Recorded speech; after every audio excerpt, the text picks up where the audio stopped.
কাশ্মীরের জঙ্গি হানায় নিহতদের প্রতি মোমবাতি জ্বালিয়ে শ্রদ্ধা নিবেদন। কাশ্মীরের নারকীয় ঘটনায় গর্জে উঠেছে গোটা দেশ। চারিদিকে জানানো হচ্ছে ধিক্কার, তীব্র প্রতিবাদ চলছে। এদিন নৈহাটির বিভিন্ন জায়গায়, সঙ্গে পাওয়ার হাউস মোড়, অরবিন্দ রোড সহ গৌরীপুর মোড়ে এই ঘটনার তীব্র প্রতিবাদ জানানো হয় নৈহাটি মণ্ডল 2 বিজেপির পক্ষ থেকে। সাম্প্রতিক কাশ্মীরের পাহেলগাঁওতে জঙ্গি হানায় নিহতদের প্রতি শ্রদ্ধা জানান সংশ্লিষ্ট উপস্থিত বিজেপি কর্মীরা। এই শ্রদ্ধা জানানোর অনুষ্ঠানে উপস্থিত ছিলেন ব্যারাকপুর সাংগঠনিক জেলা বিজেপির সাধারণ সম্পাদক রূপক মিত্র, বিজেপি নেতা বিনোদ গণ্ড, নিপুল ব্যাপারী, বিজেপি নেত্রী জিনিয়া চক্রবর্তী সহ একাধিক বিজেপির নেতৃত্ব। সংবাদ মাধ্যমের মুখোমুখি হয়ে বিজেপি নেতা রূপক মিত্র বলেন, এই ঘটনার চরম নিন্দা করার পাশাপাশি এই প্রথম 2008 সালের পর 2025-এ বেছে বেছে হিন্দু পর্যটকদের উপর জঙ্গিরা আঘাত করে খতম করছে।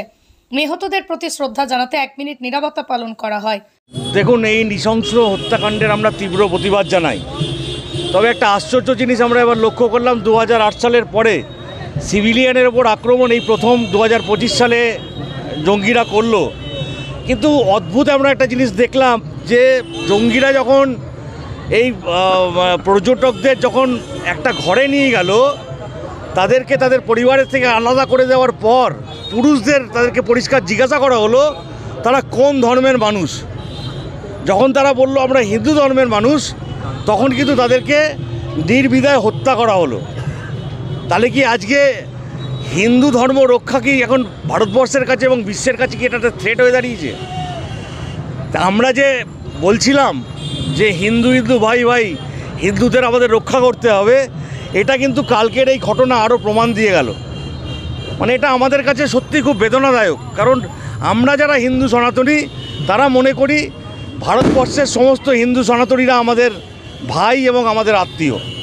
তাই আমাদের আত্মীয়রা আজকে আমাদের ছেড়ে চলে গেছে, তাই তাদের পরিবারের প্রতি আমরা সমবেদনা জানাই এবং তাদের আত্মার প্রতি আমরা ঈশ্বরের কাছে প্রার্থনা করি তাদের আত্মাকে আপনি শান্তিতে রাখুন। পুরমন্ত্রী ফিরহাদ হাকিম আজকে বলেছে যে ফিরহাদ হাকিমের কোনো কথার উত্তর দেব না। কেন্দ্রীয় সরকার ফিরহাদ হাকিমের কোনো কথার উত্তর দেব না। ফিরহাদ হাকিমের কোনো কথার উত্তর দেব না। ফিরহাদ হাকিমের কোনো কথার উত্তর দেব না। যে লোকটা বলে হিন্দু মুসলিম ধর্ম যারা গ্রহণ না করবে তারা জান্নাত পৌঁছাতে পারবে না, এই রকম লোকের কোনো কথার উত্তর আমরা দিই না।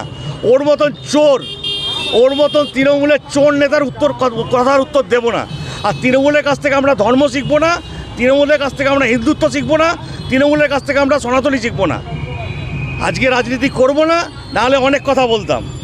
আর ফিরহাদ হাকিমের কথার কোনো উত্তর দেবো না, ওর মতন চোরের উত্তর আমি দিই না।